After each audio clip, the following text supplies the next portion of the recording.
McLaughlin, and Morgan. The National Weather Service in Jackson, Kentucky has issued an urban and small stream flood advisory for eastern Morgan County and southeast Kentucky, Elliott County, extreme east central Rowan County, northwestern McLaughlin County and southeast Kentucky until 6:30 p.m. At 4:14 p.m., National Weather Service Doppler radar indicated thunderstorms with heavy rainfall across the advisory area. Doppler radar estimated that over 1.5 inches of rain had fallen across portions of the area between 3 and 4 p.m. Up to an additional inch of rain will be possible between 4 and 5 p.m. Runoff from this excessive rainfall will cause minor flooding to occur, especially along small streams and near low water crossings. Some locations that will experience minor flooding include Sayersville, Sandy Hook, West Liberty, Candle City, Flat Fork, Flores, Fritz, and Gifford.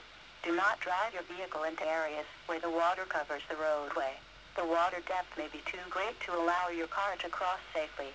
Repeating, a flood advisory has been issued until 6:30 p.m. for the following counties in Kentucky, McLaughlin, and Morgan.